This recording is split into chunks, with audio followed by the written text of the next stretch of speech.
บุญเป็นเงาเฝ้าตามติดบุญเป็นมิตรในทุกที่คอยช่วยเหลือเอื้ออารีห่างลาคีปลอดโผยภัยบุญพิทักษ์บุญรักษาบุญนำปาฮือหมู่เฮาพบความสุขใสแม้นชีพรับดับล่วงไปบุญส่งคือสุขสวดสดีขอกล่าวคำว่าธรรมสวัสดีกับบรรดาท่านผู้ฟังแล้วก็ท่านผู้ชมทุกท่านที่กำลังติดตามช่องธรรมะเป็นทีมทีวีออนไลน์กลุ่มพระสงฆ์อุบาสกอุบาสิการ่วมกันเผยแผ่ธรรมะออนไลน์ไลฟ์สดทาง Facebook ทาง YouTube สถานีวิทยุ FM คลื่น 104.50 เมกะเฮิรตซ์วัดฝ่ายหินจังหวัดเชียงใหม่พร้อมถึงสถานีวิทยุเครือข่ายคลื่นสีขาว8จังหวัดภาคเหนือที่ได้ทำการกระจายจากจ้องถ่ายทอดเป็นห้องว่าเป็นภาคีเครือข่ายจ้องธรรมะเป็นทีมทีวีออนไลน์ทุกจ้องทุกสถานีซึ่งในค่ำคืนนี้ก็เป็นคืนวันเสาร์วันเสาร์ที่8เดือนเมษายนปีพุทธศักราช2566เก้ากับผมอัตมภาพพร้อมถึงคณาจารย์จากช่องธรรมะเป็นทีมก็ได้นำรายการพระพุทธศาสนา4แผ่นดินมาพบกับบรรดาท่านผู้ฟังท่านผู้ชมเป็นประจำทุกคืนวันเสาร์เวลาตั้งแต่ 20:00 นเป็นต้นไปจนถึงเวลาประมาณ 3:00 น3:00 นซึ่งบรรดาท่านผู้ฟังท่านผู้ชมก็สามารถที่จะให้กำลังใจโดยการกดติดตามกดไลค์กดแชร์เพื่อเป็นธรรมทานแชร์นักก็ได้บุญนักเนาะแชร์น้อยก็ได้บุญน้อยบ่แชร์ก็บ่ได้บุญหรือว่าจะร่วมให้กำลังใจกับช่องธรรมะเป็นทีมสนับสนุนช่องธรรมะเป็นทีมทีวีออนไลน์ก็สามารถที่จะร่วมบริจาคที่ชื่อบัญชีก็ออมบุญออมธรรมวันละบาททางธนาคารไทยพาณิชย์เลขที่บัญชีก็1452470-8ชื่อบัญชีก็พระไทยธรรมกิจพระมหาชันชัยพรหมประดิษฐ์แล้วก็ท่านพระอาจารย์จตุรงค์ชูศรีหรือว่าแห่งธนาคารหนึ่งก็เป็นธนาคารกสิกรไทยเลขที่บัญชี376325-327-2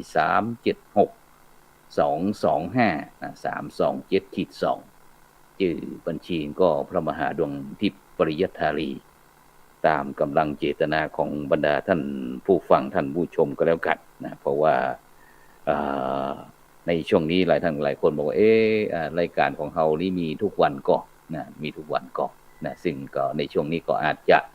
คณะครูบาอาจารย์บางรูปบางท่านก็ติดศาสนกิจเนาะเพราะว่าจะต้องไปอบรมพระธรรมทูตสายต่างประเทศพ้องแล้วก็หรือว่าศาสนกิจของแต่ละรูปแต่ละท่านก็อาจจะเนื่องประเพณีปีใหม่เมืองก็ได้ฉะนั้นก็บ่เป็นหยังซึ่งตอนนี้ก็วันนี้ก็มีท่านอาจารย์พระมหาวรเชษฐ์มหาวิริโยจากวัดสันปะยังหลวงอำเภอเมืองจังหวัดลำพูนนมัสการเข้าท่านอาจารย์มหาครับผมเปิดใหม่หน่อยนมัสการครับอาจารย์ครับผมแล้วก็ขอรัชการครับครูบาอาจารย์ทุกรูปแล้วก็ขอเจริญพรบรรดาศรัทธาญาติโยมทุกท่านเด้อวันนี้ก็มาป้ากันทำบ้านในวันเสาร์เสาร์ที่แล้วได้เข้ามานะครับติดลมภาพบนใหม่ครับถ้าก็จะลาสิขาพรุ่งนี้ละบทประมาณ8 วัน ก็ก่อนอื่นก็ต้องขออนุโมทนาถวายมุทิตาจิตกับท่านพระครูสมพลตัวนะครับที่ได้เริ่มขั้นเป็นท่านพระครูท่านเอกเนาะท่านพิเศษอาจารย์พระครูเนาะเป็นจันพิเศษวันนี้ตรงนี้เป็นจันพิเศษอารามหลวงจันพิเศษก็เดี๋ยวนักกับทีมงานของเขาก็มีการพัฒนาขึ้นมาหมายถึงว่าเป็นการเชิดชูคือกำลังใจสำหรับผู้ทำงานอันนี้ก็ควรที่จะชมเชยและยกย่องเพราะว่าเขาก็ทำงานตลอดอันนี้ก็ขออนุโมทนาบุญครับสาธุแล้วก็น้อมมุทิตาจิตอาจารย์พระครูด้วยนะครับครับผมครับฉะนั้นก็ในช่วงนี้ครับอาจารย์มหาวรเชษฐ์ครับซึ่งก็เป็นห่วงกับบรรดาท่านผู้ฟังท่านผู้ชมเพราะว่าวันนี้ได้ครับการรายงานจากท่านอาจารย์สุชาติปรสุชาติที่วัดห้วยบงห้วยบงบอกว่าที่อำเภอกัลยาณิวัฒนานะครับอันพายุภาคฤดูร้อนนะครับพายุพื้นที่ฤดูร้อนนะครับฝนตกนะครับหลังคาเปิดไปหลายอันละนะครับฉะนั้นก็ในช่วงนี้เป็นวันที่8ซึ่งก็จะมีพายุหรือภาคกรมอุตุประกาศบอกว่าพื้นที่เสี่ยงในวันที่8นี่ก็มีเชียงใหม่นะครับลำพูนลำปางนะครับพะเยาน่านแพร่สุโขทัยอุตรดิตถ์ตากนะครับกำแพงเพชรพิษณุโลกแล้วก็เพชรบูรณ์นะครับฉะนั้นก็เสี่ยงนะครับที่จะเกิดพายุนะครับพายุภาคฤดูร้อนนะครับฉะนั้นก็บรรดาท่านผู้ฟังท่านผู้ชมตอนนี้เป็นจะได้กันพร้อมนะเพราะว่าหลายอากาศมันร้อนนะครับที่ตอนนี้ผมอยู่ที่ออกอากาศที่วัดอินทปัญญารามนะครับบ้านกองฝ่ายครับอยู่ที่อำเภอรองจังหวัดแพร่ครับเพราะว่าออกมาตั้งแต่เช้าละนะครับแต่ว่านี่ก็ได้ไปอย่างที่ท่านอาจารย์พระมหาวรเชษฐ์ได้บอกว่าได้ครับเลื่อนสัญญวัตรพระยศนะครับซึ่งก็ต้องขอบคุณนะครับอนุโมทนานะครับถึงคณะสงฆ์นะครับคณะสงฆ์จังหวัดเชียงใหม่นะครับซึ่งก็มีพระเดชคุณหลวงพ่อพระเทพปริยัตินะครับตอนนั้นเพิ่นเป็นเจ้าคณะจังหวัดนะครับจังหวัดเชียงใหม่แล้วก็ตอนนี้เพิ่นก็ได้รับแต่งตั้งเป็นที่ปรึกษานะครับเจ้าคณะภาค7นะครับพร้อมถึงพระเดชคุณหลวงพ่อพระเทพสิงหวราจารย์นะครับรองเจ้าคณะจังหวัดเชียงใหม่นะครับเจ้าอาวาสวัดพระสิงห์วรมหาวิหารนะครับพร้อมทั้งคณะสงฆ์วัดพระสิงห์นะครับก็ได้จัดพิธีเป็นห้องว่าเป็นชยันโตตอนรับตามประเพณีนะครับซึ่งก็ใจเฮานี่ก็บ่ใครจะอันนี้ต่อฮือนะครับแต่ว่านี่ก็เลยชวนโยมป้อไปนะครับไปก็เพื่อที่จะเป็นกำลังใจให้กับบิดา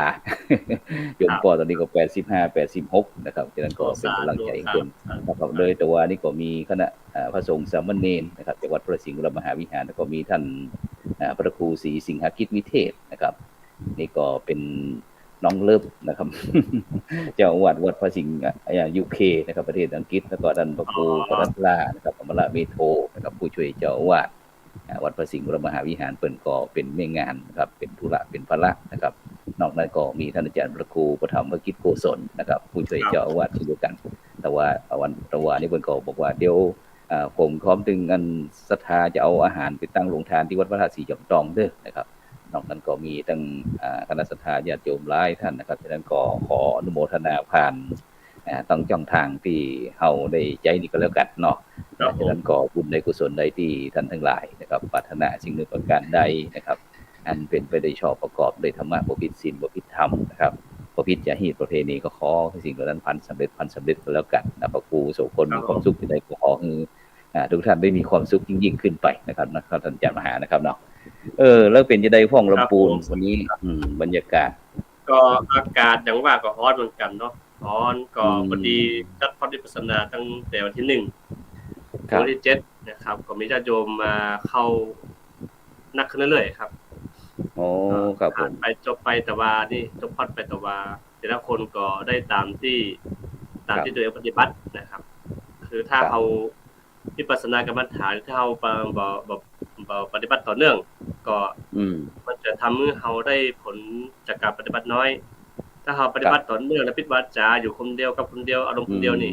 เราก็จะได้สภาวะตามที่เราปฏิบัติไปก็เป็นที่น่าพอใจครับซึ่งก็จะเกิดคอร์สทุกเดือน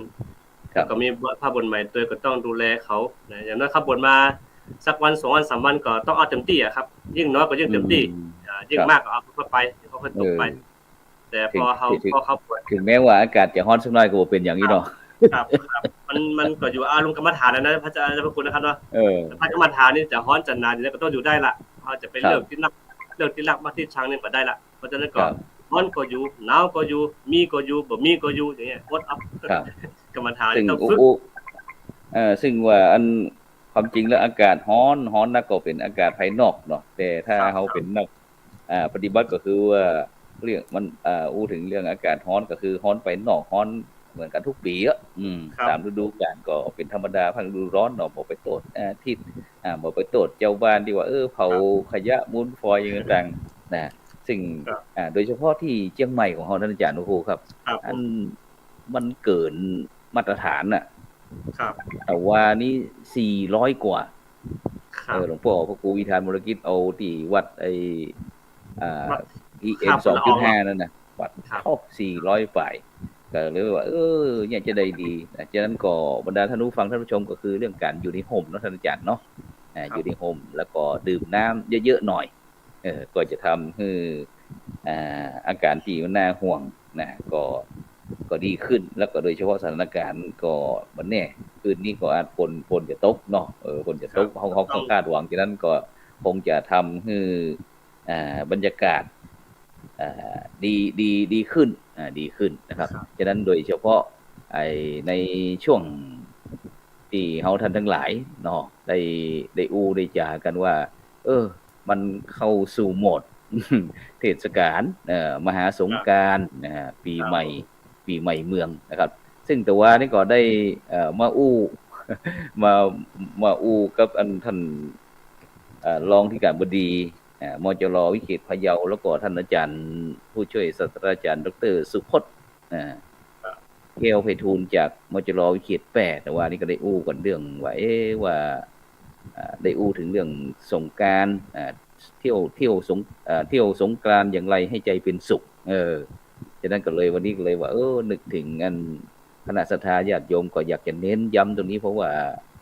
มันเป็นประเพณีเนาะคณะอาจารย์เนาะที่สืบต่อกันมาหลายเจนคนนะแล้วก็ประเพณีเหล่านี้ที่ทำให้หมู่เฮาท่านทั้งหลายโดยเฉพาะผู้ที่นับถือพุทธศาสนาแล้วก็จะเกี่ยวกับเรื่องพราหมณ์เกี่ยวเรื่องเทศกาลมหาสงกรานต์บ่ว่าจะเป็นที่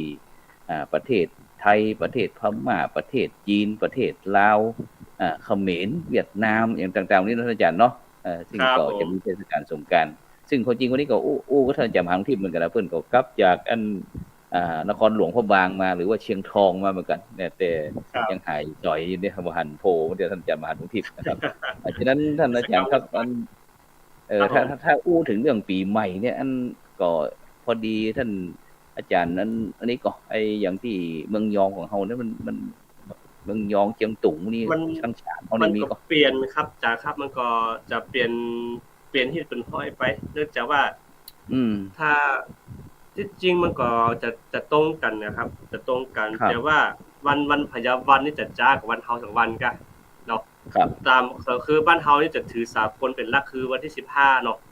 15เป็นพยาวันแต่ว่าตังเจียงตุงเมืองยอเนี่ยเขาจะเอาวันที่16เป็นเกณฑ์ในวันพยาวันนะครับซึ่งก็วิธีกรรมก็คงจะละเอียดอ่อนมากกว่าบ้านเฮาคือจะมีเมื่อก่อนตั้งที่ผมจำเป็นละอ่อนน้อยได้นี่เพิ่นจะมีการไล่ผีด้วยหรอวันไผวันร้องนะฮะมันจะเอาปืนไปไล่ผีเลยเพราะว่าวันสังขารร้องนั่นกะเพิ่นฮ้องว่าไล่ผีกะเพิ่นมีไล่ผีเพิ่นจะผีผู้สังขารญาสังขารนี่เนาะครับเพิ่นจะเอาปืนใส่ปืนมาแก๊ปเฮานี่นะปืนมาแก๊ปได้นะไล่ไปใหญ่เพิ่นเพราะว่าผีที่ไหนหายนะผีที่ไหนหายก็จะบ้านจอเฮาก็จะปากันไปยิงตุ่มต่ำไล่ผีไปใหญ่ครับอันนี้ก็เป็นพิธีกรรมของแต่ว่าณปัจจุบันนี้เฮาก็บ่ได้สัมผัสมื้อนะอาจารย์พระครูครับเฮาได้ไปสัมผัสวิถีชีวิตแบบนั้นมื้อตั้งแต่เป็นน้อยๆมาแล้วครับเฮาก็ได้ไปหันความเปลี่ยนแปลงของคนนักขึ้นเพราะว่ารถลาก็เดี๋ยวนักนำไปนะครับรถลาเมื่อก่อนนี่มีรถก็เตียวเอาเนาะเพิ่นเตียวตามบ้านตามนี่ไปก็ฮดน้ำไปก็ม่วนดีแต่ว่าสำคัญคือห้ามฮดหัวครับ ครับเพิ่นห้ามหดหัวโดยเฉพาะอันอ่าบรรดาไม่ออกทั้งหลายนี่เพิ่นห้ามหดหัวนี่เพิ่นถือขนาดนักครับพระครูครับครับเพิ่นจะหดตั้งแต่บ่าลงไปนะครับพอหดหัวมันได้ก็คือว่าบ่คือเขาความเคารพกันน่ะก็จะถ้ายับได้หยังได้ก็จะเพิ่นเพราะว่ารูปหน้าตั้งปีนเนาะครับเพิ่นเอามือรูปหน้าตั้งปีนรูปตั้งแต่อันตั้งฟื้นขึ้นนะครับมันก็ทำให้เฮาประเพณีวัฒนธรรมของเฮาปัจจุบันก็คือละออนของเฮาก็มีการรับวัฒนธรรมจากบ้านเฮาไปนักคือส่วนมากจะมาขายแรงงานบ้านเฮาเนาะอาจจะบ่คุ้นเนาะขายแรงงานบ้านเฮาก็ทำให้รับวิถีชีวิตรับวิถีวัฒนธรรมบ้านเฮาไปใจทั้งปุ้นเมื่อก่อนนี้ดนตรีห่ำมีเนี่ยครับพระครูครับมีตู้มีหยังซักอย่างครับแต่บัดเดี๋ยวนี้งานหยังก็มีงานหยังก็มีแต่ดนตรีนะครับดนตรีตึ้งๆตั้งๆซึ่งก็จับใจละออนแต่คนเฒ่าก็ลำบากใจหน่อยนะครับละออนก็คงจะม่วนแต่คนเฒ่านอนหลับแล้วครับพระครูครับมันตุ่มๆต่ำๆนะครับมันสะเทือนไปทั้งหมดทั้งมวลน่ะแล้วก็สังคมปัจจุบันเปลี่ยนแปลงไปนักครับเปลี่ยนไปนักนะครับเอาเหล้ายาปลาปิ้งมาเกี่ยวข้องหมดเด้อมันก็ทำให้วัฒนธรรมเขาที่สวยงามก็เริ่มหายไปครับอ๋อครับผมว่าที่จริงมันมีการจักมันฮ้องจักเจือคือเนาะอาจจะบ่ครูครับจักกระเจือนี่นะพอตาไปยิงมัดแฮงกันก็ที่เพิ่นฮ้องมาจับกันคือเอาแบบป้ามากำมาป้าพนันกันป้าเป็นคะแนนนี่นะฮะมาตั้งชนะก็เอาป้าคะแนนไปกินเนี่ยครับมันก็จะมีฮ้องนะครับครับผมคนฮ้องจักเจือคือกันนะครับครับอย่างที่เฮาครับที่ท่านอาจารย์มหาวชิรบอกว่าอันเพิ่นบอกให้หดหัวกันนี่เฮาไปฟอย้อนหลังทางเมืองเชียงใหม่อย่างที่ในภาพนี่ครับครับครับนี่แล้วงัวกันเนาะครับผมนี่อันบรรยากาศที่เมืองเชียงใหม่ก่อนหน้าประมาณสัก4-50 ปีก่อนนี้เท่านี้นะน่าจะเป็นที่นั้นนี่ก็มีการก่อเจดีย์ทรายนะครับผลทรายนี่พระนครสมัยที่เมืองเชียงใหม่อันมีเสาไฟฟ้าก็คงจะเป็นบริเวณที่ในตัวเมืองเนาะขวาอันแม่น้ำปิงนะครับที่อันเตือนผู้ว่านั่นนะที่สะพานเล็กอย่างต่างๆนี่เขาจะหันบรรยากาศตรงประตูตะแปครับครับนี่ก็น่าจะเป็นวัดแห่งก็ที่พุทธสถานท่านนะครับพอบ่าวสาวเพิ่นนั้นใส่วัดอุปคุตอุปคุตไทยอุปคุตพม่าที่หั่นนั่นนะครับแต่เพิ่นฮดตึ้งไหลขึ้นไปมันก็ครับโอ้โหตะกี้ภาพเกียครับมีขวาเล็กนี่สมัยก่อนที่สะพานนวรัตน์นะครับขวาเล็กนี่จะอยู่ที่สะพานนวรัตน์แต่ในปัจจุบันนี้ขวาเล็กนั้นเอาไปที่อำเภอป่ายไปที่ปลายแต่สมัยรัฐพอสะพานนวรัตน์นั้นเปิ้นทำเป็นปูนนี่เนาะครับผมก็เปลี่ยนแปลงเอาขวาเล็กนี่ไปนี่ก็น้ำปิงสมัยก่อนพอดูหน้าแล้งมาคนเล่นอาบน้ำม่วนๆนะพระครูเนาะครับขนทรายวัดด้วยช่วงขนทรายเข้าวัดอาจจะเป็นที่วัดอุปคุตกะมาถึงวัดประสิงห์กะวัดหยังก็แล้วแต่จะไปกันนี่เนาะวัดปันโอนวัดสำเปาวัดเจดีย์หลวงวัดหมื่นล้านสายนั่นนะสายเตียวไปนะพระครูเนาะครับเตียวไปเป็นหมดเป็นมีนี่ครับนี่พอเพิ่นเยอะเล่นน้ำกันนี่นะไปขนทรายไปใส่อยู่ว่าน้ำอยู่กับจังพระครูครับเพิ่นใส่น้ำอะไรอย่างเงี้ยน้ำอบน้ำหอมตรงนี้คือเพิ่นจะเอาน้ำเนี่ยก็ที่ใส่มาครับมีอันบริเวณนั้นช่วงนั้นแหละไอ้ตาแปรนี่แหละป้าตาแปรมาที่ขวานมรัตพอคนตะกอนเพิ่นหมู่บ่าวหมู่สาวเพิ่นนี่นึกถึงแล้วก็นึกถึงจังเจียงตุงเมืองยองเขาถ้าเจียงตุงเมืองยองนี่เฮามีการขนทรายอย่างเข้าวัดก็ครับเล่นน้ำอีกมีครับมันจะมีเรื่องเพิ่นจะเอาไปเผาต้นไม้สลีครับพระครูเอาหับมาแล้วก็เอาไปต้นเอาไปเผาต้นสลีมีกี่ต้นเอาไปเผาหมดมันไปเผาไปเอาเล็บเอาล้อมต้นไม้สลีแต่ว่าส่วนตาลธาตุทรายกับธาตุทรายครับธาตุทรายก็คือหมู่บ้านจะแปลงอันทีเดียวกันแต่ทีเดียวกันเอาตุงอันอย่างไม่ปักแล้วก็จะมีสวดมังกรตันนะครับ สวดมนต์กับลาดตันและกล่าวตานธาตุทรายอย่างต่างๆนะพิธีกรรมมันละเอียดอ่อนครับจริงๆแล้วประเพณีวัฒนธรรมมันสงกรานต์เมืองยองเนี่ยควรที่จะถ้ามีโอกาสเนี่ยควรจะทำเข้าไปศึกษาดูว่าการกินการต้านของเขาปัจจุบันอย่างใดคือ เมื่อก่อนจริงๆมันจะมีพี่น้องบนดอยจะพระคุณเนาะครับถ้าเขามีกิจมิตรเนี่ยเขาจะเอาก็จะมาเก็บของไปกินครับข้าวหนมข้าวต้มข้าวหนมมันจะพี่เก็บไปกินที่บ้านเขาแล้วหมอเขาตั้งหลังจะมีแปลงข้าวดอกซ้อข้าวหนมข้าวต้มตาลไปตาแล้วก็ซ้อข้าวตัวนั้นนะครับแล้วก็ถ้าข้าวดอกซ้อเนี่ยถ้างัวกินนี่ตายเหมือนกันเนี่ยพระครูครับโอ้ครับมันเหนียวมันเหนียวมันกินเข้าไปก็ตายเหมือนกันนั่นก็คือว่าวิถีชีวิตวิถีวัฒนธรรมมันจะพัฒนาไปอย่างไรและมันจะทรงอยู่อย่างไรและมันจะเสื่อมอย่างไรเนี่ยควรที่หมอตั้งหลายที่ยังตันอยู่ยังหู้อยู่เดี๋ยวควรที่จะเก็บข้อมูลแล้วก็เอาไปทำการวิจัยก็จะน่าจะดีเพราะว่ามันเปลี่ยนแปลงไปนักขนาดครับมันเปลี่ยนแปลงไปนักคือจากที่เขาเตียวตีนมีล้องัวก่อกายว่าต้องเอารถเครื่องไฟบุญบ้านสุดท้ายแล้วอันตรายเกิดขึ้นกับชีวิตและทรัพย์สินของเขาแล้วก็อีกอย่างนึงคุณเฒ่าคนแก่ของเขาปัจจุบันก็สิ่งที่ดีงามก็เริ่มจากไปกับคนเฒ่าไปครับครูครับครับแล้วก็อันอย่างอันขนทรายเขาวัดมีกันก่อเจดีย์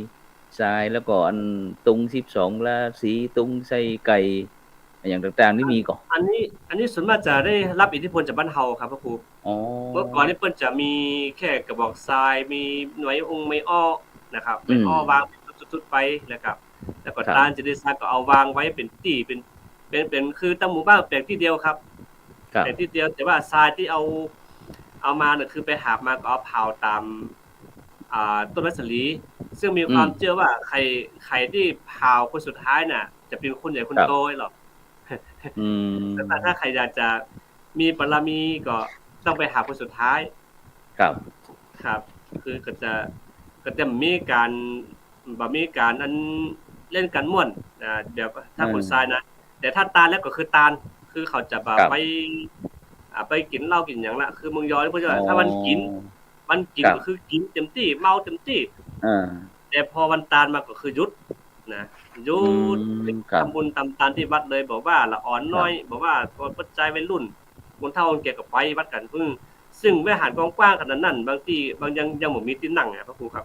ก็เป็นที่เขาไปหันเหมือนกันนะแต่ว่าผมได้ไปเมื่อนะครับพระครูครับซึ่งคือว่าครับยังประเพณีการรดน้ำการส่งน้ำพระนี่มีก่อ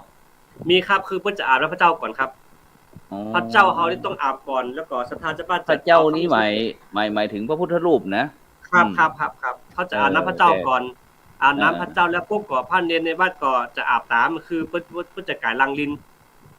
เพิ่นจะกายหังลินเป็นกับกล้วยเฮานี่นะครับซึ่งถ้าใครอยู่ในบ้านก็ต้องไปอาบโมดพวกศรัทธาก็จะเตรียมน้ำส้มปล่อยไปเตรียมอาบน้ำอาบท่าคือตัวเจ้าพระนายตัวครับเพราะฉะนั้นมีงานนี่พระเจ้าต้องอาบน้ำก่อน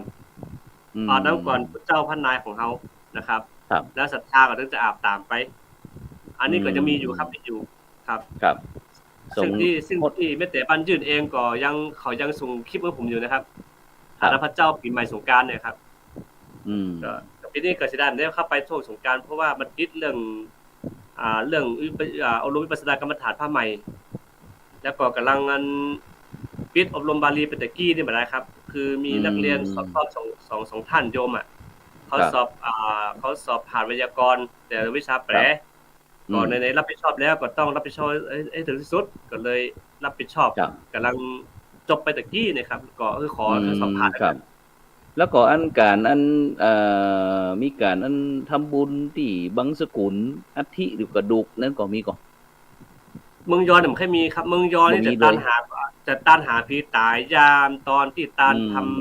ทำหลวงมันจะแบ่งว่าต้านทำหาคนไปหมปอกก่อนต้านทำวิสันตระก่อนก็จะเป็นแบ่งช่วงๆไปนะครับแต่ว่าก็จะไปทำบุญ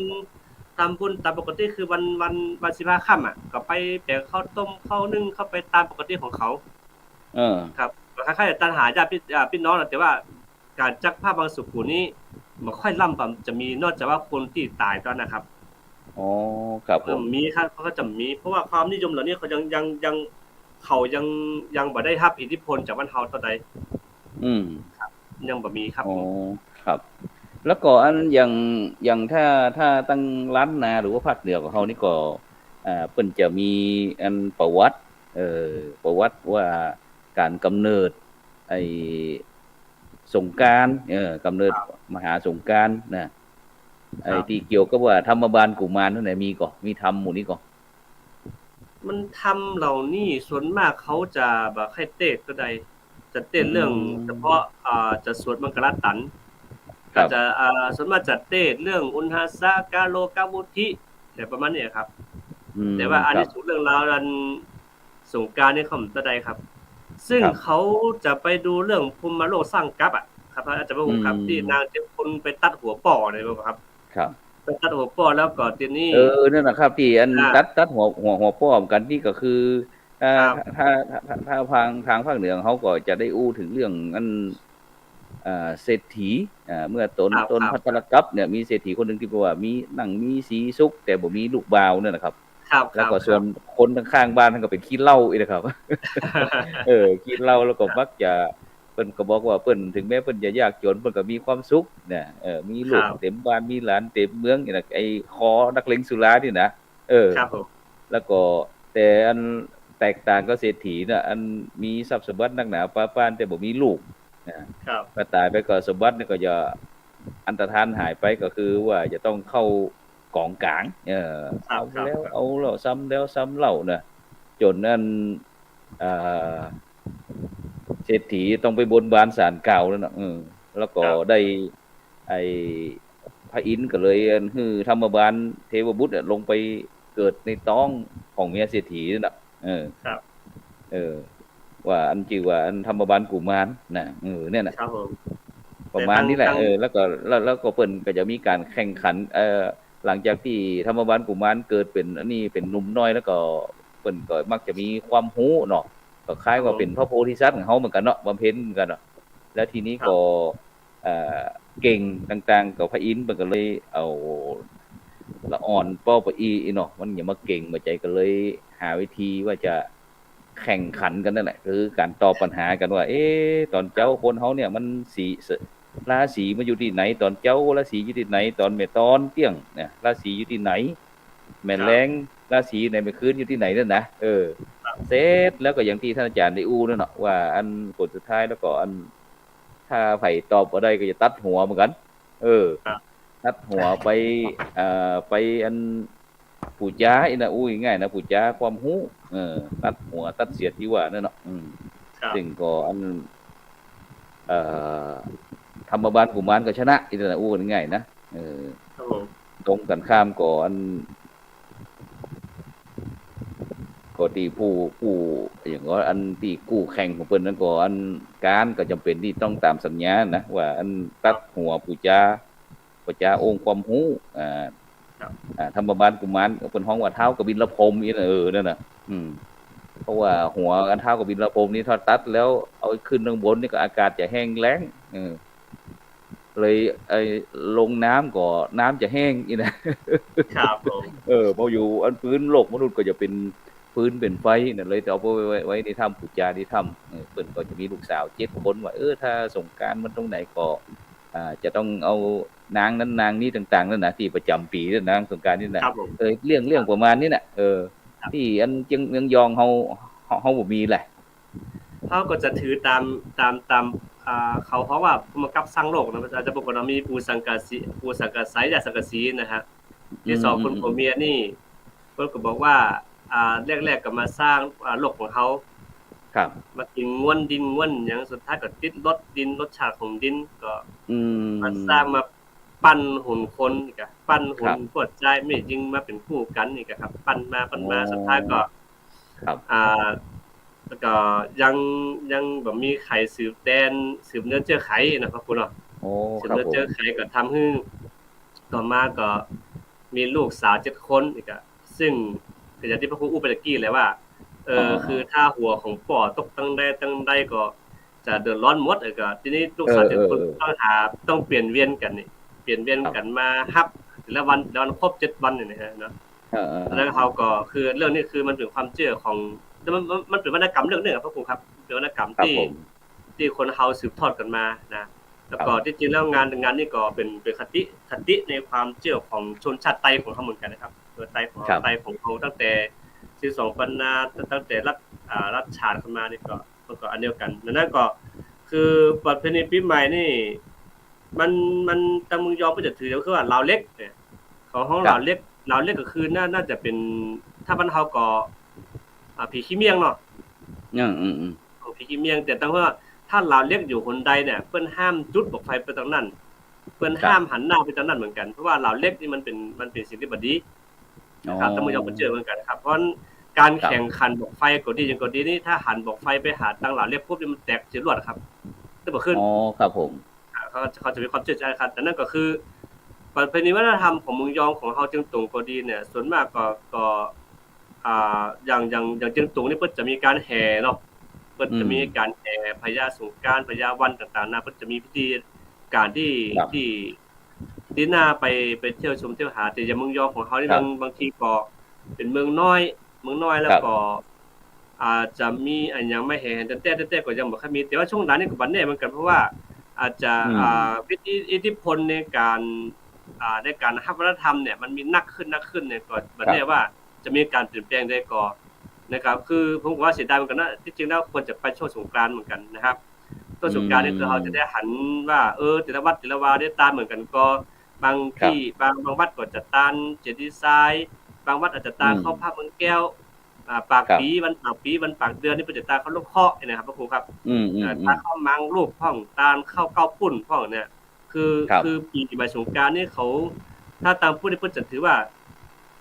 ปีนึงนี่ควรจะได้กินข้าวดอกซ้อ1ครั้งถ้ากินข้าวดอกซ้อแล้วพวกก็คือข้าวดอกซ้อเป็นตัวแทนของการข้ามปีเป็นตัวแทนของการอายุการเปลี่ยนผ่านของอายุของคนเฮานะครับซึ่งเนี่ยคือข้าวดอกซ้อถ้าดอกซ้อปัจจุบันคือถ้าศึกษาจริงๆดอกซ้อเนี่ยมันมีนัยยะทางศาสนาได้อย่างไรและเกี่ยวข้องกับศาสนาในห้อง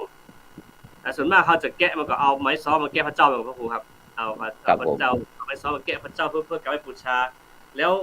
ไม้ซ้อเนี่ยมันเกี่ยวข้องกับยาของเฮากอกนะครับยาเมืองเฮาอย่างฮัตนาก็มีส่วนเหมือนกันเพราะฉะนั้นจริงๆไม้ต้นหนึ่งเนี่ยเฮาเอามาผสมรวมเข้ากับวัฒนธรรมก็ดีเอามาเกี่ยวข้องกับยากินยานี่ก็ดีหรือเกี่ยวกับศาสนาเฮาก็ดีแล้วก็เกี่ยวกับขนมวัฒนธรรมประเพณีของเฮาเนี่ยเพราะฉะนั้นถ้าศึกษาได้ก็ตรงเนี้ยมันจะเป็นองค์ความรู้ที่ควรบันทึกไว้เหมือนกันนะพระครูครับครับผมซึ่งโดยเฉพาะจารีตประเพณี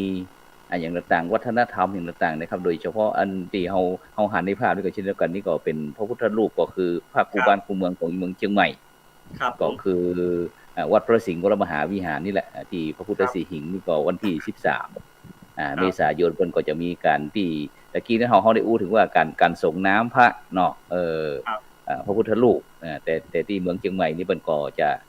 เอาพระพุทธรูปกู่บ้านกู่เมืองต่างๆมีพระพุทธสีหิงพระเสตังของ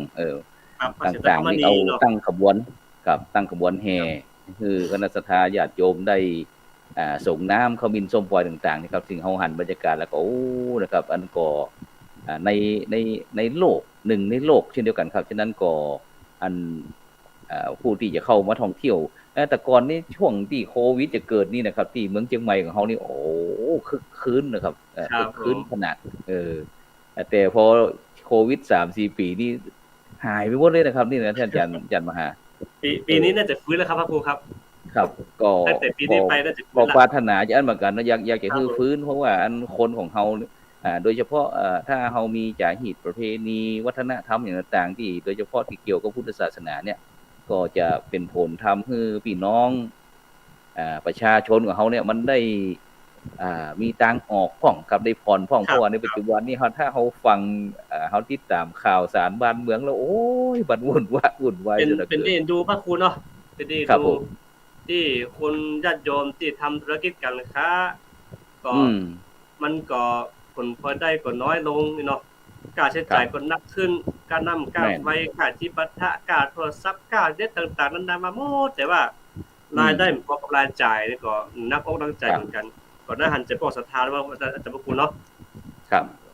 ถ้าสมมุติว่าโควิดบ่มีหยังแล้วก็อืมเศรษฐกิจก็ดีหยังก็ดีทุกอย่างดีก็ครับทำให้การค้าขายของเขาก็ดีขึ้นก็แม่นทำครับ ให้พวกสตาร์ทของเขานี่หายใจหม้อมากขึ้นเนาะครับคุณเนาะครับฉะนั้นก็ต่างที่เขาจะทำให้ธุรกิจภาคไอ้การท่องเที่ยวของเขานี่ก็คือวัดเนี่ยมีส่วนสำคัญครับท่านอาจารย์คนั่รับนมหาครับผมเพราะครับผมว่าวัดของเขานี่จำเป็นจะต้องที่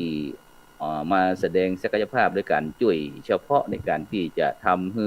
นอกจากที่จะทำให้ประชาชนพุทธศาสนิกชนมีความสุขแล้วเนี่ยเขาก็ยังจะได้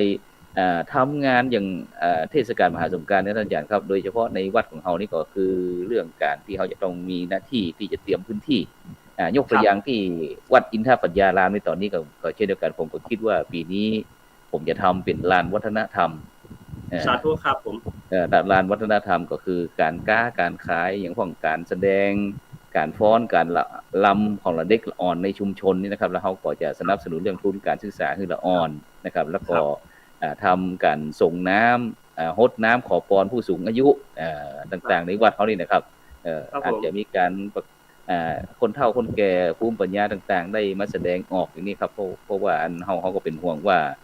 ภูมิปัญญาต่างๆโดยเฉพาะอย่างที่ผ่านจากหีบประเพณีวัฒนธรรมต่างๆถ้าบ่มีคนสืบต่อไปเนี่ยท่านอาจารย์ครับน่าเป็นห่วงครับก็แต่ถ้าครับผมแต่ถ้าคนที่สืบบ่เป็นนี่ก็เป็นห่วงเหมือนกันท่านอาจารย์ครับเพราะว่ามันในยุคสมัยนี้ในปัจจุบันจะต้องคนที่เข้าใจแท้ๆนะครับบางท่านบางคนก็อาจจะรู้เท่าบ่ถึงการถ้าอู้ง่ายๆแก้ตัวไว้นี่นะกว่าแก้ตัวของคุณก็คือรู้เท่าไม่ถึงการแต่ความจริงแล้วมันโหนะครับแต่มันครั้งมันนั่นจะได้หรอมันบ่สามารถที่เขาจะควบคุมตนเองได้ครับควบคุมตัวเองบ่ได้ทำไปด้วยความคึกขนองเพราะเราพวกคุณเนาะครับทำความไปคึกขนองใครอย่างทำก็ทำให้ภาพพจน์เสียหายจริงๆแล้วก็คืออย่างสัปยานก็ครูบาเองก็พยายามจะเอาตุงกับผู้จาตุงในวัดในวาตัวอย่างไปแขวนตัวอย่างตัวนะครับก็ทำให้คือกล่าวว่าคำว่าตุงตัวนี้มันก่อไปศึกษาว่าตุงเนี่ยมันมีกี่ประเภทมีตุงที่เบสมีตุงศาสนามีตุงอย่างศิลปะจักรแล้วก็ตุงที่เขาปล่อยหลวงนี่หรอและตุงสามหางหรอมันก็ต้องไปดูว่ามันเกี่ยวข้องกับอย่างแล้วตุง12ราศีหรอเนาะพระคุณเนาะแม่น12ราศีนี่เกี่ยวกับอย่างพ้องแล้วทำไมตุงปล่อยหลวงล่ะทั้งปักยามนี้แล้วปรากฏว่าตุงเนี่ยวิธีการแขวนตุงเนี่ยจะนิยมตอนไหนและตรงลักษณะไหนคนแขวนหน้าบ้านเหมือนหน้าบ้านอันนี้เขาก็ต้องไปศึกษาดูเพราะฉะนั้นประเพณีวัฒนธรรมบ้านเฮาก็คืออย่างที่อาจารย์ว่าครูพูดว่าถ้าคนที่บ่ฮู้แล้วแก้มบ่ฮู้นะครับแล้วก็เอาไปจ้องตาหากินในเมื่อเปิ้นมีคนท้องถิ่นมาพูดกับหาฮู้บ่ต้องทางการเนาะอันนี้ก็ทำให้เฮาก็ต้องว่าที่จริงแล้วเรื่องการสืบทอดถ่ายทอดนี่คนนั่นต้องฮักแต่นะอาจารย์ว่าครูคนต้องฮักคนต้องหุมคนต้องเข้าใจว่าความเป็นไปเป็นมาอย่างไรนะครับอย่างเช่นประวัติศาสตร์ล้านนาก็ดีประวัติศาสตร์วัดพระสิงห์ก็ดีประวัติศาสตร์ประวัติเกี่ยวกับพระเจ้าเข้าตื้อก็ดีประวัติพระพุทธศรีหิงค์ก็ดีเนี่ยซึ่งก็ดินแดนล้านนาของเฮาเนี่ยมันเป็นดินแดนที่อุดมสมบูรณ์ทางด้านเกือบจะทุกอย่างนะครับเขาบอกว่าทำไมดินแดนล้านนาของเฮามีพระเจ้ารูปใหญ่ๆหลวงๆเนาะครับเขาบอกว่าบ่งบอกถึงดินแดนที่มีความอุดมสมบูรณ์ทั้งศีลธรรมกรรมฐาน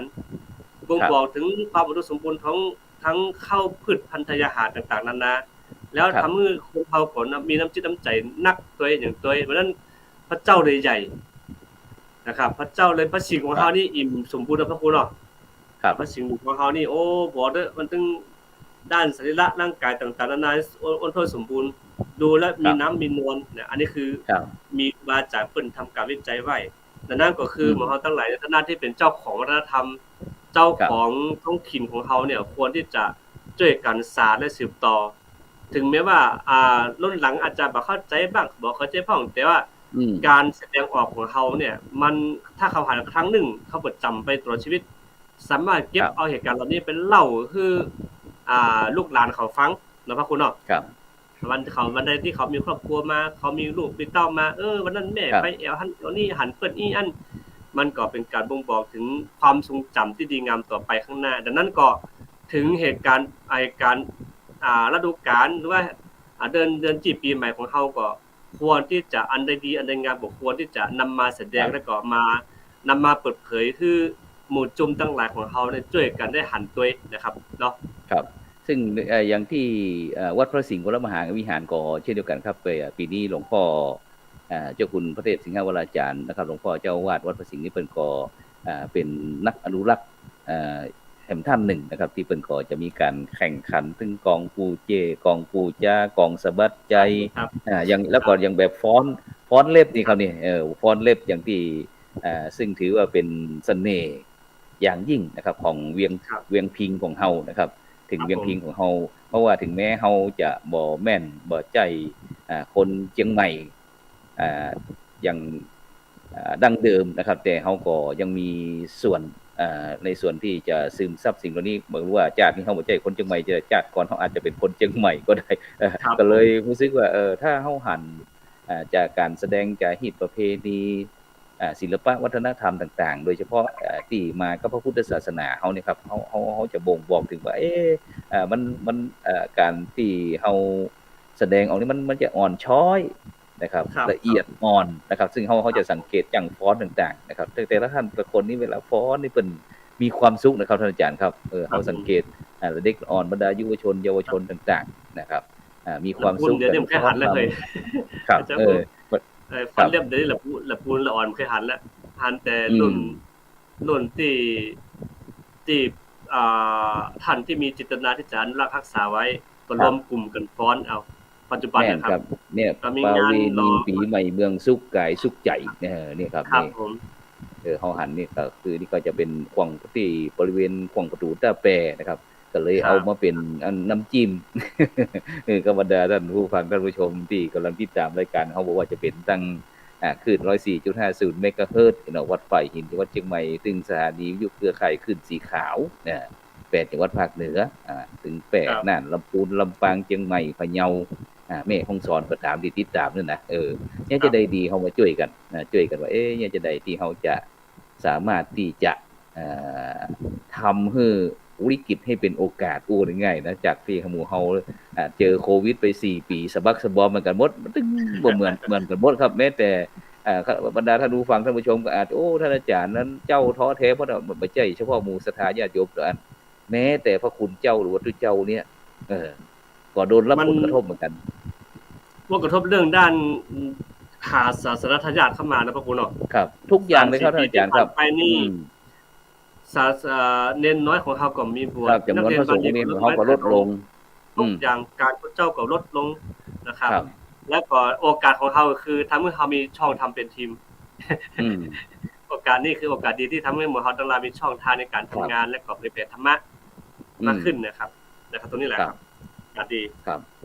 ฉะนั้นแม้แต่พระสงฆ์องค์เจ้าก็ได้รับผลกระทบอาจารย์เชื่อก็ครับสมัยก่อนนี้ผมอยู่ที่เมืองเชียงใหม่บรรดาท่านผู้ฟังท่านผู้ชม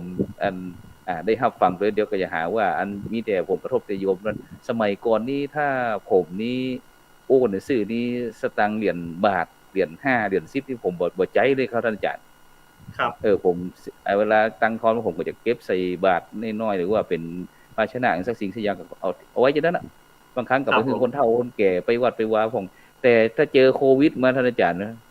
เก็บสตางค์เหรียญบาทนับ5บาท10บาท20บาทโอ้ยนะว่าชีวิตนี้น่ะซึ่งเฮาก็แต่เฮาก็บ่ได้ทุกข์แต่เฮาเรียนรู้เรียนรู้ว่าทุกสิ่งทุกอย่างเนี่ยมันก็บ่ใช่เฉพาะเฮาเฮาก็ได้รับผลกระทบตรงนั้นตรงนี้เป็นต้นฉะนั้นก็อยากจะเป็นกำลังใจที่เฮามาเรื่องนี้นะซ้ำๆแล้วสำหรับเป็นกำลังใจให้กับบรรดาท่านผู้ฟังท่านผู้ชมคณะศรัทธาญาติโยมเนี่ยคือได้สู้อันนั้นมันถึงจะชนะไงท่านอาจารย์ว่าครับผมสู้และอดทนตัวนะครับน้องพ่อเนาะครับแม่นครับอดทนกว่าแก้ปัญหาไปทีละเปาะนะครับคือถ้าถึงแล้วก็เฮาก้อยแก้เจือกไปนะแล้วจุดไปถ้าบางทีเฮาจะเอาใจฮ้อนตามใจเฮาว่าปุ๊บเนี่ยเหตุการณ์ทุกอย่างจะเหมือนจะอย่างที่เฮาคิดไว้ความคิดกับการกระทำมันคนละอย่างแล้วความคิดกับการทำมันเฮาคิดนี่ก็จะดีแต่ถึงเวลามือลงมือทำปุ๊บมันบางสิ่งบางอย่างมันจะเหมือนจะเฮาคิดไว้ก็อดทนหน่อยแล้วกันนะพระคุณเนาะครับ อู้ง่ายว่ามันเกิดวิกฤตแล้วเฮาก็ถือเป็นโอกาสน่ะซึ่งหลายท่านหลายคนนอกจากเฮาทั้ง2รูปนี้จะนั่งอู้กันที่ทีวีออนไลน์แล้วหลายท่านหลายคนก็อาจจะนอนอยู่ที่บ้านหลายท่านหลายคนก็อาจที่จะนอนโรงพยาบาลหลายท่านหลายคนอาจจะนอนอยู่บนเขาบนป่าบนภูหลายท่านหลายคนก็อาจจะนอนที่เพิงหมาแหงนหรือว่าโมเดิร์นสมัยใหม่ๆนี่นะทุกคนก็มีหน้าที่ของแต่ละท่านแต่ละคนโดยเฉพาะในช่วงเนี้ยด้วยอากาศร้อนๆแบบเนี้ยที่เฮาได้ได้แจ้งให้บรรดาท่านผู้ฟังท่านผู้ชมว่าในช่วงเนี้ยวันที่โดยเฉพาะวันที่8วันนี้เป็นวันที่8ว่าพื้นที่เสี่ยงพายุภาคฤดูร้อนพายุฤดูร้อนนี่ก็บอกว่าจะเป็นเชียงใหม่ลำพูนลำปางพะเยาแพร่น่านสุโขทัยอุตรดิตถ์ตากกำแพงเพชรพิษณุโลกเพชรบูรณ์เนี่ยแน่นอนตอนนี้หลายท่านหลายคนก็อาจจะได้รับผลกระทบแล้วอย่างที่เฮาได้เกินได้คิดว่าที่อำเภอกัลยาณิวัฒนาได้รับการรายงานจากท่านอาจารย์เจ้าอาวาสพระครูใหม่ของเฮาจากอันวัดห้วยบงโอ้ที่ห้วยบงในขนาดนี้หลังคาเปิด ไปหลายหลังนะหลายหลังนี่เพิ่นก็ได้พบกับปัญหาสิ่งเหล่านี้แล้วก็นอกนั้นหลายท่านหลายคนอย่างที่มีโยมที่คุ้นเคยกันมีพ่อไอตอนนี้เพิ่นก็พักอยู่ที่โรงพยาบาลล้านนาค่ะครับผมเพิ่นบอกว่าเป็นโรคจะต้องทำการรักษานะฉะนั้นเนี่ยสิ่งเฮาก็หวังว่ารายการของเฮาเนี่ยจะไปเป็นกำลังใจคือก็บรรดาท่านผู้ฟังท่านผู้ชมต่างๆคือได้สู้เนี่ยท่านอาจารย์ครับผมถ้าเฮาบ่สู้แล้วมันแพ้ตั้งแต่เริ่มต้นน่ะแต่ถ้าเฮาสู้แล้วมันยังมีหวังมีโอกาสได้แก้ไขนะครับแม่นครับแม่นโอกาสแก้ไขมีโอกาสที่จะเยียวยาจิตใจของเฮาและพัฒนาของเฮาดีขึ้นไปเรื่อยๆคือบางคนก็ท้อก็เข้าใจว่าท้อแต่ว่าเข้าใจว่าคือถ้าเฮาอุ้ยปุ๊บว่าท่านมาหาเขาพระครูเขาเจอตัวเก่าโลกเข้าใจครับเข้าใจแต่ว่าคนที่เจอนั่นก็ต้องมีสติใจเย็นๆนะครับเนาะใจเย็นใจร้อนครับท้อได้ครับท้อได้แต่ห้ามถอยไงครับผมถ้าเป็นเกินไปเพราะว่าคือบางสิ่งบางอย่างคนที่บ่เจอก็อู้ได้นะคนที่เจอแล้วอู้บอกแม่นก็เข้าใจว่าเป็นจังอันแต่ว่าในฐานะที่ปุ๊บเนี่ยคือคนเฮาเกิดมานี่แม้แต่องค์พระสัมมาสัมพุทธเจ้าของเราวางตัวทุกข์ไว้ก่อนหน้าเลยตั้งแต่เฮาเกิดมานี่ถามว่าเฮาจะมีความสุขสักกี่นาทีแต่ส่วนมากพระเจ้าว่าเอาทุกข์ไว้ก่อนทุกขังอริยสัจจังถ้าเฮาเอาความทุกข์มาเป็นปัญญาเนี่ยมันก็จะทำให้เฮาหาทางออกได้แต่เฮาถ้าสมมุติว่าเฮามกมุ่นกับความทุกข์ทำไมเฮาเกิดมาคนเดียวทุกข์คนเดียวที่จริงในโลกนี้มีคนทุกข์ทั้งนั้นเลยเนาะทุกคนเกิดมาเพื่อทุกข์ครับผมครับเกิดมาเพื่อทุกข์ถ้าบ่ต้องการพบทุกข์ก็คือบ่ต้องมาเกิดครับต้องรีบบำเพ็ญต้องบำเพ็ญภาวนาจนกิเลสตัณหาเอาเสี่ยงไปอย่างมีพระหนุ่มน้อยที่มาปฏิบัติธรรมเนาะพระอาจารย์เฮาเตียวเว่ยๆยังบ่หันตุกบ่ฮู้จักตุกล่ะเฮามาเตียวจ้าๆยังตุกนักแต่ว่าก็เนี่ยก็เฮาได้ใส่ใจโลกแม่นก็เฮามาใส่ใจปุ๊บเนี่ยคนเฮานี่ร่างกายของเฮาล้วนแต่มีความทุกข์นอนนักน้ำไปก็ทุกข์ยืนนักน้ำไปก็ปวดขากินนักน้ำไปก็แก้ปวดท้องนอนบ่ม่วนนะแล้วก็อาบน้ำนักน้ำไปก็รู้สึกว่าเป็นไข้เนี่ยมันสะพัดทุกข์ในให้นี่มันคือทุกอย่างในร่างกายของมันทุกข์เท่านั้นแหละครับแต่ว่าเฮาจะใช้ปัญญาสอดส่องเข้าไปขจัดปัญหาตั้งแต่ต้นได้อย่างใดคือนั่นแหละครับเอาธรรมะขององค์พระสัมมาสัมพุทธเจ้าของเราก็มันก็จะช่วยเฮาคลี่คลายช่วยเฮาสบายใจมากขึ้นมองในแง่บวกมากขึ้นในโลกนี้มันจะมีเฮาแม้แต่องค์พระสัมมาสัมพุทธเจ้าองค์พระสัมมาสัมพุทธเจ้าของเราก็ยังทุกข์อยู่แล้วนะครับแม่นถ้าท่านเลยตัดสินใจออกจากพระราชวังไปหาตังค์ทุกข์นี่ครับครับผมฉะนั้นก็สิ่งที่ของเฮาที่พอจะทำได้ก็คือเรื่องความทุกข์พอเฮาเกิดมาแล้วมันต้องมีความทุกข์ทุกคนจะมีนักมีน้อยก็อยู่ที่ตัวบุคคลฉะนั้นสิ่งที่เฮาจะสามารถที่จะทำบรรเทาเรื่องความทุกข์ได้ก็คือเรื่องการทำความดีทางพุทธศาสนาเฮาก็คือเรื่องทำบุญทำกุศลซึ่งความดีโดยเฉพาะในช่วงเทศกาลมหาสงกรานต์นะครับอาจารย์ครับเฮาก็เลยอยากจะเชิญชวนบรรดาท่านผู้ฟังท่านผู้ชมได้มาทำความดีกันเพ ความดีโดยเฉพาะอันทางโลกิยธรรมทางโลกเนาะครับผมทำการทำงานทำตามหน้าที่ของตนเองด้วยความซื่อสัตย์สุจริตโดยเฉพาะในช่วงเทศกาลสงกรานต์มีจิตอาสาช่วยเหลือสังคมนะหรือว่าการที่เขาจะสร้างความการกุ้งหุ่งเฮืองของชุมชนสังคมประเทศชาติของตนเองนะครับคือมันมี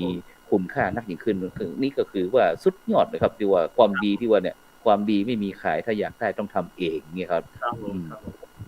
ก็ทุกอย่างเป็นอันเนี่ยเพราะว่าเทศกาลนี้บางทีเขาก็อาจจะเหนื่อยเมื่อยล้าจากการทำงานมาเหนื่อยล้าจากกายจากใจของเขามาหลายปีแต่วันนี้คืนนี้เขาได้ปิกมาบ้านเขาก็มาถ้ามีเวลาก็คอดเข้ามาแล้วก็นั่งสมาธิภาวนาอย่างน้อยได้อบรมจิตใจตัวนึงสักครั้งก็ยังดีเพราะจิตของเขานี่มันต้องการอาหารตลอดเวลานะพระอาจารย์พระคุณเนาะแต่ว่าอาหารที่เขากินทั้งวันอาหารเป็นขยะขยะเข้าใจเขาตลอดแต่ว่าเขาจะคัดกรองขยะได้อย่างไรก็อยู่ที่ตัวเขาแล้วแหละว่าจะตะคายจะทีกะบ่ทีกะจะกั้นบ่กั้นกะนี่ก็อยู่ที่ตัวเขาเท่านั้นเพราะฉะนั้นถึงวันนี้เฮาขยะเนี่ยมันอยู่ในใจนักนำไปนะครับเอาขยะที่เป็นมีประโยชน์ออกไปเสียเหลือแต่ขยะที่พอขายได้อ่ะครับพอขายได้คือสามารถเป็นเงินเป็นคำได้ก็คือเอาธรรมะของเขาเข้าจิตใจของเขาเนี่ยมันจะทำให้เขามีความสงบสุขภายในแล้วก็เป็นบุญกุศลที่เขามาเริ่มต้นใหม่ด้วยวิถีชีวิตของแบบเมืองล้านนาของเขาครับพระครูครับครับฉะนั้นก็ในช่วงสงกรานต์นี้ก็เลยอยากจะเชิญชวนท่านทั้งหลายได้ทำอย่างที่มันพอดีนะท่านอาจารย์นะบ่นักเกินไปบ่น้อยเกินไปนะโดยเฉพาะเรื่องคุณงามความดีก็เช่นเดียวกันนะเพราะว่าถ้าโดยเฉพาะในสังคมในประเทศชาติเขาในปัจจุบันเนี่ยสังคมได้รับผลกระทบจากการเปลี่ยนแปลงยุคโลกาภิวัตน์นะครับโอ้ในปัจจุบันเนี่ยท่านอาจารย์ลองมาลงพื้นที่ชุมชนนะครับเขาจะมีตึงผู้ป่วยติดเตียงผู้สูงอายุผู้ที่ขาดโอกาสผู้ที่บ่มีภัยดูแลอย่างต่างๆนะครับซึ่งโดยเฉพาะในตอนนี้เขาก็ที่วัดอินทปัญญารามบ้านกองฝ่ายนี่เขาก็ได้นำพระใหม่ที่บวชเฉลิมพระเกียรติพระบาทสมเด็จพระวชิรเกล้าเจ้าอยู่หัวสมเด็จกรมสมเด็จพระเทพรัตนราชสุดาสยามบรมราชกุมารีเนี่ยประมาณ12-13ลูกนะครับก็มาทำวัดปฏิบัติธรรมกันตั้งแต่วันที่2เป็นต้นมานะครับวันพุธนี้ก็จะครบละครบ9วันพรุ่งนี้ก็จะเพิ่นบอกว่าถวายภัตตาหารเพลแล้วก็วันที่10เพิ่นก็จะได้ละสิกขาละเพลเขาก็บอกก็ดีละได้ครั้งนึงที่ได้มีโอกาสบวชก็อยากทดแทนบุญคุณพ่อแม่แล้วเขาก็ทดแทนบุญคุณของแผ่นดินด้วยนะครับทีนี้เป็นต้นครับครับฉะนั้นก็เวลาครับท่านอาจารย์ครับเวลาหมดเวลาอย่างแล้วก็ต้องกราบขอบพระคุณครับท่านอาจารย์พระมหาวชิรขอบคุณครับทุกท่านดีครับผมทำไปไหนก็เข้ามาเต็มที่ครับเป็นตัวแทนครับเป็นตัวแทนพี่น้องเมืองยองแต่วันนี้พี่น้องเชียงตุงท่านอาจารย์มหาหลวงทิพย์นัดแล้วไม่มานะครับแต่ก็บอกเป็นอย่างครับเดี๋ยวก็คงจะได้มาคุยกันนะครับได้นำสิ่งอันพันละน้อยนะครับบอกว่าจะเป็นของเฮานี่รายการพระพุทธศาสนา4แผ่นดินคือสิ่งพอดีท่านอาจารย์มหาหลวงทิพย์เพิ่งกลับมาจากไอ้หลวงพระบางหรือว่าเชียงทองมาซึ่งเฮาก็จะเอาตึงเชียงลุงเชียงใหม่เชียงทองเชียงแสนเชียงไฮ้ต่างๆเหล่านี้ครับเอามาอู้มาจากกันครับเอามาอู้มาจากกันเพื่อที่จะเป็นประโยชน์ต่อบรรดาท่านผู้ฟังท่านผู้ชมว่าอ๋อความจริงว่าอยากที่พี่น้องเฮาอยู่แถวสายนี้เองอู้จาภาษาเดียวกันต่างๆนี่ครับฉะนั้นเฮาก็จะได้ฝึกปาใส่กันแล้วก็อันอย่างก็ที่อันจะไปไอ้เมืองยองจังตุงบ่ได้ก็วันที่24ถึง27เมษายนอันนี้ก็มีคณะของสมาคมคุณยองและคุณนำปาไปนะครับตอนนี้มีอยู่แล้วก็30ท่านซึ่งก็ถ้าท่านใดจะไปกับตันแล้วเพราะว่าตอนนี้ต้องมาทำเรื่องตองจีครับเอาชื่อไปขออนุญาตจากตองจีปุ่นเพราะว่าปกติเนี่ยเขาจะทำเรื่องอนุญาตที่เจียงตุงแต่ด้วยสถานการณ์ที่มันยังอยู่ก็ต้องตามขั้นตอนนี้ไปดังนั้นก็วันที่24ก็จะมีคณะใหญ่จะขึ้นขบวนไปแต่ผมไม่ต้องเดินทางไปล่วงหน้าครับผมจะไปวันที่19นี่แหละครับครับผมกับสาธุครับฉะนั้นก็บรรดาท่านผู้ฟังท่านผู้ชมก็เที่ยวนี้บ่ตันรถไฟขบวนนี้ก็ไปเที่ยวหน้าได้นะเพราะว่าพระครูโสพลก็ 3-4 ปีที่จะบ่ได้ไปเที่ยวอู้กับท่านอาจารย์มหาวิทยาลัยต่างๆนะฉะนั้นก็เดี๋ยวเฮาก็มาอู้กันถึงกำนึงเนาะฉะนั้นครับผมได้ครับก็เวลาหมดเวลาจำเป็นที่จะต้องนำรายการ พระพุทธศาสนา4แผ่นดินจากบรรดาท่านผู้ฟังไปก่อนเฮาจากกันเพื่อที่จะพบกันและเพื่อที่จะจากกันก็หมุนเวียนเปลี่ยนนี้แหละนะฉะนั้นก็ขอบคุณโมทนากับทุกท่านนะถึงรับฟังถึง FM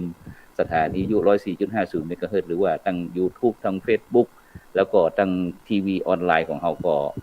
อนุโมทนาสาธุการสำหรับในค่ำคืนนี้ก็อยู่เย็นเป็นสุขพ้นจากภัยไกลจากเวรแอวสงกรานต์คือม่วนงานสันเล่านะแล้วก็มาพบกันใหม่สำหรับในค่ำคืนนี้ก็ขอกล่าวคำว่าสาธุครับ